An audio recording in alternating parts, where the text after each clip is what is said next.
Online business ಅನ್ನ ಶುರು ಮಾಡಬೇಕು ಅಂತ ಯೋಚನೆ ಮಾಡ್ತಿದ್ದೀರಾ? ಹಾಗಂತಂದ್ರೆ ಪ್ರಿಂಟ್ ಆನ್ ಡಿಮ್ಯಾಂಡ್ ಶುರು ಮಾಡಬೇಕಾ ಅಥವಾ ಡ್ರಾಪ್ ಶಿಪ್ಪಿಂಗ್ ಅನ್ನ ಶುರು ಮಾಡಬೇಕಾ? ಸೊ ಎರಡರಲ್ಲಿ ಯಾವ್ದು ಬೆಸ್ಟ್, ರಿಸ್ಕ್ ಯಾವ್ದ್ರಲ್ಲಿ ಜಾಸ್ತಿ, ಇನ್ವೆಸ್ಟ್ಮೆಂಟ್ ಯಾವ್ದ್ರಲ್ಲಿ ಜಾಸ್ತಿ, ಮತ್ತೆ ಬಿಗಿನರ್ಸ್ ಗೆ ಯಾವ್ದು ಬೆಸ್ಟ್, ಮತ್ತೆ ಮುಂದೆ ಫ್ಯೂಚರ್ ಅಲ್ಲಿ ನಾವು ಸ್ಕೇಲ್ ಯಾವ್ದನ್ನ ಜಾಸ್ತಿ ಮಾಡಬಹುದು?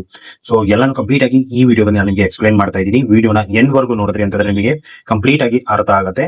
ನಾವು ಡ್ರಾಪ್ ಶಿಪ್ಪಿಂಗ್ ಶುರು ಮಾಡಬೇಕಾ ಅಥವಾ POD ಅಂದ್ರೆ ಪ್ರಿಂಟ್ ಆನ್ ಡಿಮ್ಯಾಂಡ್ ಅನ್ನ ಶುರು ಮಾಡಬೇಕಾ? ಮೊದಲಿಗೆ ಏನಂತಂದ್ರೆ ಡ್ರಾಪ್ ಶಿಪ್ಪಿಂಗ್ ಅಂದ್ರೆ ಏನು ಅಂತ ತಿಳ್ಕೊಳ್ಳೋಣ. ಸೊ ಡ್ರಾಪ್ ಶಿಪ್ಪಿಂಗ್ ಅಂದ್ರೆ ಸಿಂಪಲ್ ಆಗಿ ಹೇಳ್ಬೇಕಂತಂದ್ರೆ ನಿಮ್ಮ ಹತ್ರ ಯಾವುದೇ ರೀತಿಯಾದಂತಹ ಸ್ಟಾಕ್ ಇರಲ್ಲ. ಕಸ್ಟಮರ್ ನಿಮ್ಮ ಒಂದು ವೆಬ್ಸೈಟ್ ಗೆ ವಿಸಿಟ್ ಮಾಡ್ಬಿಟ್ಟು ಆ ಒಂದು ಪ್ರಾಡಕ್ಟ್, ನೀವು ಹಾಕಿರುವಂತಹ ಪ್ರಾಡಕ್ಟ್ ಅನ್ನ ಆರ್ಡರ್ ಮಾಡ್ತಾರೆ. ಸೊ ಆರ್ಡರ್ ಮಾಡಿದ್ರು ಅಂತಂದ್ರೆ ಅದು ಡೈರೆಕ್ಟ್ ಆಗಿ ಏನಾಗುತ್ತೆ, ಸಪ್ಲೈಯರ್ಸ್ ಗೆ ಒಂದು ಏನಂತಂದ್ರೆ ಆರ್ಡರ್ ಹೋಗುತ್ತೆ. ಸೊ ಆ ಆರ್ಡರ್ ಬಂದಿರುವಂತಹ ಆರ್ಡರ್ ಏನ್ ಸಪ್ಲೈಯರ್ ಏನ್ ಮಾಡ್ತಾರೆ, ಕಂಪ್ಲೀಟ್ ಆಗಿ ಅದನ್ನ ಪ್ಯಾಕ್ ಮಾಡ್ಬಿಟ್ಟು ಡಿಸ್ಪ್ಯಾಚ್ ಮಾಡ್ತಾರೆ. ಸೊ ಡಿಸ್ಪ್ಯಾಚ್ ಆದ್ಮೇಲೆ ಆ ಬಂದಿರುವಂತಹ ಅಮೌಂಟ್ ಏನಿರುತ್ತೆ, ಸೊ ಅಮೌಂಟ್ ಅವರ ಒಂದು ಪ್ರಾಡಕ್ಟ್ ಕಾಸ್ಟ್ ಅನ್ನ ಇಟ್ಕೊಂಡ್ಬಿಟ್ಟು ಮಿಕ್ಕಿರೋದು ಏನು ನಿಮ್ಮ ಪ್ರಾಫಿಟ್ ಇರುತ್ತೆ ಅದನ್ನ ನಿಮ್ಮ ಅಕೌಂಟ್ ಗೆ ಹಾಕ್ತಾರೆ. ಸೊ ಈ ರೀತಿ ಡ್ರಾಪ್ ಶಿಪ್ಪಿಂಗ್ ವರ್ಕ್ ಆಗುತ್ತೆ. ಫಾರ್ ಎಕ್ಸಾಂಪಲ್ ಹೇಳ್ಬೇಕಂತಂದ್ರೆ ನಿಮ್ಮ ಒಂದು ಯಾವ್ದಾದ್ರು ಪ್ರಾಡಕ್ಟ್ 1000 ರೂಪೀಸ್ ಇತ್ತಂತಂದ್ರೆ, ಸೊ ಆ ನಿಮ್ಮ ಪ್ರಾಡಕ್ಟ್ ಕಾಸ್ಟ್ 500 ರೂಪಾಯಿ ಇರುತ್ತೆ. ಸೊ ಆ ಸಪ್ಲೈಯರ್ 500 ರೂಪಾಯಿ ಇಟ್ಕೊಂಡ್ಬಿಟ್ಟು ಮಿಕ್ಕಿರೋ 500 ರೂಪಾಯಿ ಏನ್ ಮಾಡ್ತಾರೆ ಅಂತಂದ್ರೆ ಅದನ್ನ ನಿಮ್ಮ ಪ್ರಾಫಿಟ್ ಅನ್ನ ನಿಮ್ಮ ಅಕೌಂಟ್ ಗೆ ಹಾಕ್ತಾರೆ. ಅಡ್ವಾಂಟೇಜಸ್ ಏನೇನಂತ ನೋಡ್ಕೊಂತ ಹೋಗೋಣ. ಸೊ ಮೊದಲಿಗೆ ಏನಂತಂದ್ರೆ ಲೋ ಇನ್ವೆಸ್ಟ್ಮೆಂಟ್ ಅಂತ ಹೇಳ್ಬೋದು. ಅದೇ ರೀತಿಯಾಗಿ ಸಾವಿರಾರು ಪ್ರಾಡಕ್ಟ್ಸ್ ಗಳನ್ನ ನೀವು ಸೇಲ್ ಮಾಡಬಹುದು. ಸೊ ಡ್ರಾಪ್ ಶಿಪ್ಪಿಂಗ್ ಅಂತಂದ್ರೆ ಪ್ರಾಡಕ್ಟ್ ಅನ್ನ ಇಡೋ ಅವಶ್ಯಕತೆ ಇಲ್ಲ. ನೀವು ಪ್ರಾಡಕ್ಟ್ ಅನ್ನ ಅಷ್ಟೇ ಸಿಂಪಲ್ ಆಗಿ ಮಾರ್ಕೆಟಿಂಗ್ ಮಾಡುವಂತ ಕೆಲಸ ಮಾಡ್ಬೇಕಾಗುತ್ತೆ ಅಷ್ಟೇ. ಸೊ ಇನ್ವೆಂಟರಿ ಟೆನ್ಷನ್ ಇರಲ್ಲ, ಫಾಸ್ಟ್ ಸ್ಕೇಲಿಂಗ್ ಅವಶ್ಯಕತೆ ಇರಲ್ಲ, ಅಂದ್ರೆ ಡಿಸ್ಪ್ಯಾಚ್ ಮಾಡೋ ಅವಶ್ಯಕತೆ ನಿಮ್ಗೆ ಇರಲ್ಲ. ನೆಕ್ಸ್ಟ್ ಇದರ ಡಿಸ್ಅಡ್ವಾಂಟೇಜಸ್ ಕೂಡ ಇದೆ. ಏನೇನಂತಂದ್ರೆ ಶಿಪ್ಮೆಂಟ್ ಸ್ವಲ್ಪ ಜಾಸ್ತಿ ಟೈಮ್ ತಗೋಬಹುದು. ಪ್ರಾಡಕ್ಟ್ ಕ್ವಾಲಿಟಿ ಕಂಟ್ರೋಲ್ ನಿಮ್ಮ ಹತ್ರ ಇರಲ್ಲ. ಇದರಿಂದ ಏನಾಗುತ್ತೆ ಅಂದ್ರೆ ಕಡಿಮೆ ಇರುವಂತ ಕ್ವಾಲಿಟಿ ಹೋಗಬಹುದು. ಅದಾದ್ಮೇಲೆ ಹೈ ಕಾಂಪಿಟೇಷನ್ ಅನ್ನೋದು ಇದರಲ್ಲಿದೆ. ಮತ್ತೆ ರಿಟರ್ನ್ ಅನ್ನೋದನ್ನ ಹ್ಯಾಂಡಲ್ ಮಾಡೋದು ತುಂಬಾ ಕಷ್ಟ. Next print on demand POD ಬಗ್ಗೆ ತಿಳ್ಕೊಳ್ಳೋಣ. POD ಅಂತಂದ್ರೆ ಸಿಂಪಲ್ ಆಗಿ ನೀವು ಡಿಸೈನ್ಸ್ ಅನ್ನ ಮಾಡ್ತೀರಾ. ಸೊ ಡಿಸೈನ್ಸ್ ಅನ್ನ ಮಾಡ್ಬಿಟ್ಟು ನಿಮ್ಮ ವೆಬ್ಸೈಟ್ ಅಲ್ಲಿ ಅಪ್ಲೋಡ್ ಮಾಡ್ತೀರಾ. ಅದು ಏನಂತಂದ್ರೆ ಸಿಂಪಲ್ ಆಗಿ ಸೆಲ್ ಆಗುತ್ತೆ. ಸೊ ಆ ಪ್ರಾಡಕ್ಟ್ ಗಳ ಮೇಲೆ ಸೆಲ್ ಆಗುತ್ತೆ. ಸೊ ಆ ಪ್ರಾಡಕ್ಟ್ ಯಾವ್ದಂದ್ರೆ ಟಿ ಶರ್ಟ್ಸ್ ಆಗಿರ್ಬೋದು, ಹುಡೀಸ್ ಆಗಿರ್ಬೋದು, mugs, phone cases, bags, posters. So ಇದೆಲ್ಲ ಏನಂತಂದ್ರೆ ನೀವು ಈ ಒಂದು ಪ್ರಾಡಕ್ಟ್ ಗಳ ಮೇಲೆ ನಿಮ್ಮ ಡಿಸೈನ್ಸ್ ಅನ್ನ ಸೇಲ್ ಮಾಡಬಹುದು. ಕಸ್ಟಮರ್ ಆರ್ಡರ್ ಮಾಡಿದ್ರು ಅಂತಂದ್ರೆ ಮಾತ್ರ ಪ್ರಾಡಕ್ಟ್ ಪ್ರಿಂಟ್ ಆಗ್ಬಿಟ್ಟು ರೆಡಿ ಆಗುತ್ತೆ. ಮೊದಲೇ ಪ್ರಿಂಟ್ ಆಗಿ ರೆಡಿ ಇರಲ್ಲ. ಸೊ ಇದರಲ್ಲೂ ಕೂಡ ಇನ್ವೆಂಟ್ರಿ ಮಾಡೋ ಅವಶ್ಯಕತೆ ನಿಮ್ಗೆ ಇರಲ್ಲ. ಸೊ ಎಕ್ಸಾಂಪಲ್ ಹೇಳ್ಬೇಕಂತಂದ್ರೆ ಒಂದು ಟಿ ಶರ್ಟ್ ಒಂದು ಸೆಲ್ಲಿಂಗ್ ಪ್ರೈಸ್ ಇದೆ ಅನ್ಕೊಳ್ಳಿ 900 ರೂಪೀಸ್. ಸೊ ಆ ಒಂದು ಪ್ರಿಂಟಿಂಗ್ ಒಂದು ಕಂಪನಿ ಇರುತ್ತೆ T shirt. So T shirt plus printing ಎಲ್ಲ ಸೇರಿಸಿ ಒಂದು ಆಲ್ಮೋಸ್ಟ್ 450 ರೂಪೀಸ್ ಏನಾಗುತ್ತೆ ಅಂತಂದ್ರೆ ಅದು ಚಾರ್ಜಸ್ ಮಾಡುತ್ತೆ ಅನ್ಕೊಳ್ಳಿ. ಅದ ನಿಮ್ಮ ಪ್ರಾಫಿಟ್ ಏನಾಗುತ್ತೆ ಅಂತಂದ್ರೆ 900 ಮೈನಸ್ 450 ಮಾಡಿ ಅದರ ಏನಿರುತ್ತೆ 450 ರೂಪೀಸ್ ಅದು ನಿಮ್ಮ ಪ್ರಾಫಿಟ್ ಅಂತಾನೆ ಹೇಳ್ಬೋದು. ಸೊ ಅದರಲ್ಲಿ ನೀವು ಮಾರ್ಕೆಟಿಂಗ್ ಮಾಡಿರ್ತೀರಾ, ನಿಮ್ಮ ವೆಬ್ಸೈಟ್ ಕಾಸ್ಟ್ ಇರುತ್ತೆ. ಸೊ ಅದನ್ನೆಲ್ಲ ನೀವು ಪ್ಲಸ್ ಮಾಡ್ಕೋಬೇಕಾಗುತ್ತೆ.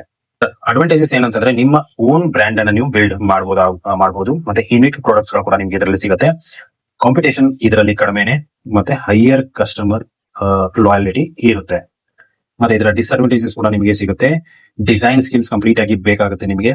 ಮತ್ತೆ ಟೆಸ್ಟಿಂಗ್ ಟೈಮ್ ಸ್ವಲ್ಪ ಜಾಸ್ತಿ ತಗೊಳುತ್ತೆ. ಸ್ಕೇಲಿಂಗ್ ಮಾಡಬೇಕು ಅನ್ಕೊಂಡಿದೀರಿ ಅಂತಂದ್ರೆ ಡ್ರಾಪ್ ಶಿಪ್ಪಿಂಗ್ ಗಿಂತ ಸ್ವಲ್ಪ ಸ್ಕೇಲಿಂಗ್ ಆಗೋದಕ್ಕೆ ಟೈಮ್ ತಗೊಳುತ್ತೆ. Limited product categories. ಸೊ ಇವಾಗ ನೆಕ್ಸ್ಟ್ ಅಂತ ಇನ್ವೆಸ್ಟ್ಮೆಂಟ್ ನೋಡೋಣ. ಯಾವ್ದು ಇನ್ವೆಸ್ಟ್ಮೆಂಟ್ ಜಾಸ್ತಿ, ಯಾವ್ದು ಇನ್ವೆಸ್ಟ್ಮೆಂಟ್ ಕಡಿಮೆ ಅಂತ. ಸೊ ಡ್ರಾಪ್ ಶಿಪ್ಪಿಂಗ್ ಗೆ ನೋಡ್ತಾ ಹೋಗೋಣ. ಫಸ್ಟ್ ಶಾಪಿಫೈ ಸ್ಟೋರ್, ಡೊಮೇನ್ ಮತ್ತೆ ಫೇಸ್ಬುಕ್ ಆಡ್ಸ್. ಸೊ ಇದು ಸ್ಟಾರ್ಟಿಂಗ್ 10,000 ದಿಂದ 30,000 ರೂಪಾಯಿವರೆಗೂ ಖರ್ಚು ಆಗುತ್ತೆ. ಪ್ರಿಂಟ್ ಆನ್ ಡಿಮ್ಯಾಂಡ್ ಗೆ ಬರೋಣ. Shopify store, design tools, ads. So ಇದರಲ್ಲಿ ನಿಮಗೆ 15 ರಿಂದ 40,000 ಸೊ ಖರ್ಚಾಗತ್ತೆ. POD ನಲ್ಲಿ ಸ್ವಲ್ಪ ಡಿಸೈನ್ ಗೆ ಜಾಸ್ತಿ ಹೆಚ್ಚು ಕಡಿಮೆ ಖರ್ಚು ಆಗ್ಬಹುದು. ಇನ್ವೆಸ್ಟ್ಮೆಂಟ್ ದೃಷ್ಟಿಯಲ್ಲಿ ನೋಡಿದ್ರಿ ಅಂತಂದ್ರೆ ಏನಂತಂದ್ರೆ ಡ್ರಾಪ್ ಶಿಪ್ಪಿಂಗ್ ಗೆ ಬೆಟರ್ ಅಂತ ಅನ್ಸುತ್ತೆ. ಸೊ ಪ್ರಾಫಿಟ್ ಅನ್ನ ಕಂಪ್ಯಾರಿಸನ್ ಮಾಡೋಣ. ಶಿಪ್ಪಿಂಗ್ ಅಲ್ಲಿ ವಿನ್ನಿಂಗ್ ಪ್ರಾಡಕ್ಟ್ ಏನಾದ್ರೂ ನಿಮಗೆ ಸಿಕ್ತು ಅಂತಂದ್ರೆ ಸೊ 30% ಇಂದ 60% ವರೆಗೂ ನಿಮಗೆ ಮಾರ್ಜಿನ್ ಇರಬಹುದು. ಸೊ POD ನಾರ್ಮಲಿ 20% ಇಂದ 50% ವರೆಗೂ ನಿಮಗೆ ಮಾರ್ಜಿನ್ ಸಿಗುತ್ತೆ. ಆದ್ರೆ POD ದಲ್ಲಿ ಏನಂತಂದ್ರೆ ರಿಪೀಟೆಡ್ ಕಸ್ಟಮರ್ಸ್ ನಿಮಗೆ ಜಾಸ್ತಿ ಸಿಗ್ತಾರೆ. ಆದ್ರಿಂದ ಲಾಂಗ್ ಟರ್ಮ್ ಪ್ರಾಫಿಟ್ ನೀವು ನೋಡ್ತೀರಾ ಅಂತಂದ್ರೆ POD ಬೆಸ್ಟ್ ಅಂತಾನೆ ಹೇಳ್ಬಹುದು. ಇಷ್ಟು ಸ್ಕೇಲಿಂಗ್ ಕಂಪ್ಯಾರಿಸನ್ ಮಾಡೋಣ. ಸೊ ಬಿಸ್ನೆಸ್ ಸ್ಕೇಲ್ ಮಾಡೋದಕ್ಕೆ ಯಾವ್ದು ಈಸಿ? ಡ್ರಾಪ್ ಶಿಪ್ಪಿಂಗ್ ನಲ್ಲಿ ವಿನ್ನಿಂಗ್ ಪ್ರಾಡಕ್ಟ್ ಅನ್ನೋದು ಸಿಕ್ತು ಅಂತಂದ್ರೆ 1,000 ದಿಂದ 50,000 ವರೆಗೂ ನೀವು ಕಂಪ್ಲೀಟ್ ಆಗಿ ಡೈಲಿ ಸ್ಕೇಲ್ ಮಾಡಬಹುದು. POD ನಲ್ಲಿ ಏನಂತಂದ್ರೆ ನಿಮ್ಮದೇ ಆದಂತಹ ಒಂದು ಬ್ರ್ಯಾಂಡ್ ಅನ್ನ ಬಿಲ್ಡ್ ಮಾಡಬಹುದು, ಆಡಿಯನ್ಸ್ ಅನ್ನ ಬಿಲ್ಡ್ ಮಾಡಬಹುದು. ಅದಕ್ಕಾಗಿ ಸ್ಕೇಲಿಂಗ್ ಅನ್ನೋದು ಸ್ವಲ್ಪ ಡೌನ್ ಅಂತ ಹೇಳ್ಬಹುದು. ನೆಕ್ಸ್ಟ್ ರಿಸ್ಕ್ ಕಂಪ್ಯಾರಿಸನ್ ನೋಡ್ತಾ ಹೋಗೋಣ. ಸೊ ರಿಸ್ಕ್ ಯಾವ ಬಿಸ್ನೆಸ್ ನಲ್ಲಿ ಕಡಿಮೆ ಇದೆ? ಸೊ ಡ್ರಾಪ್ ಶಿಪ್ಪಿಂಗ್ ನಲ್ಲಿ ಸಪ್ಲೈಯರ್ಸ್ ಇಶ್ಯೂಸ್ ಆಗ್ಬಹುದು, ಪ್ರಾಡಕ್ಟ್ ಕ್ವಾಲಿಟಿ ಇಶ್ಯೂಸ್ ಆಗ್ಬಹುದು, ಮತ್ತೆ ಶಿಪ್ಪಿಂಗ್ ಡಿಲೇ ಆಗ್ಬಹುದು. ಇವೆಲ್ಲ ಕಾಮನ್ ಅಂತಾನೆ ಹೇಳ್ಬಹುದು. ನೆಕ್ಸ್ಟ್ POD ದಲ್ಲಿ ಡಿಸೈನ್ ಫೇಲ್ ಆಗ್ಬಹುದು, ಸೇಲ್ಸ್ ಬರದೆ ಇರಬಹುದು. ಆದ್ರೆ ಕಸ್ಟಮರ್ ಎಕ್ಸ್ಪೀರಿಯನ್ಸ್ ಮೇಲೆ ಜಾಸ್ತಿ ನಿಮಗೆ ಏನಂತಂದ್ರೆ ಕಂಟ್ರೋಲ್ ಇರುತ್ತೆ. ಹಾಗಂತಂದ್ರೆ ಬಿಗಿನರ್ಸ್ ಇದ್ರೆ ಅಂತಂದ್ರೆ ಎಲ್ಲ ಶುರು ಮಾಡಬೇಕು. ಸೊ ನಿಮಗೆ ಫಾಸ್ಟ್ ರಿಸಲ್ಟ್ ಬೇಕು ಮತ್ತೆ ಪ್ರಾಡಕ್ಟ್ ರಿಸರ್ಚ್ ಇಷ್ಟ ಇತ್ತು ಅಂತಂದ್ರೆ ಫೇಸ್ಬುಕ್ ಆಡ್ಸ್ ಅನ್ನ ಕಲಿಬೇಕು ಅಂತಂದ್ರೆ ಡ್ರಾಪ್ ಶಿಪ್ಪಿಂಗ್ ಗೆ ಹೋಗ್ಬೋದು. ಆದ್ರೆ ನಿಮಗೆ ಬ್ರ್ಯಾಂಡಿಂಗ್ ಮತ್ತೆ ಕ್ರಿಯೇಟಿವಿಟಿ ಇದ್ದು ಲಾಂಗ್ ಟರ್ಮ್ ಬಿಸ್ನೆಸ್ ಅನ್ನ ರನ್ ಮಾಡಬೇಕು ಅನ್ಕೊಂಡಿದ್ರಿ ಅಂತಂದ್ರೆ POD ಬೆಸ್ಟ್ ಅಂತಾನೆ ಹೇಳ್ಬೋದು. ಸೊ ನಾನ್ ಹೇಳೋದು ಏನಂತಂದ್ರೆ 2026ರಲ್ಲಿ ಬಿಗಿನರ್ಸ್ ಇದ್ರಿ ಅಂತಂದ್ರೆ ಸಿಂಪಲ್ ಆಗಿ ಡ್ರಾಪ್ ಶಿಪ್ಪಿಂಗ್ ಅನ್ನ ಶುರು ಮಾಡಿ. ಡ್ರಾಪ್ ಶಿಪ್ಪಿಂಗ್ ಅನ್ನ ಶುರು ಮಾಡ್ಕೊಂಡು ನಿಮ್ಮ ಒಂದು ಪ್ರಾಫಿಟ್ ಅನ್ನ ಯೂಸ್ ಮಾಡ್ಕೊಂಡು ಆಮೇಲೆ ನಿಮ್ಮ ಒಂದು ಬ್ರ್ಯಾಂಡ್ ಅನ್ನ ಬಿಲ್ಡ್ ಮಾಡಬಹುದು POD ಅಲ್ಲಿ. ಸೊ ಸಿಂಪಲ್ ಇಷ್ಟು ಇವತ್ತಿನ ವಿಡಿಯೋ ಇಷ್ಟ ಆಗಿದೆ ಅನ್ಕೊಂಡಿದ್ದೀನಿ. ಇಷ್ಟ ಆಗಿದ್ರೆ ಲೈಕ್ ಮಾಡಿ, ಶೇರ್ ಮಾಡಿ, ಸಬ್ಸ್ಕ್ರೈಬ್ ಮಾಡೋದನ್ನ ಮರಿಬೇಡಿ. ಸಿಗೋಣ ಮುಂದಿನ ವಿಡಿಯೋದಲ್ಲಿ. Thanks for watching.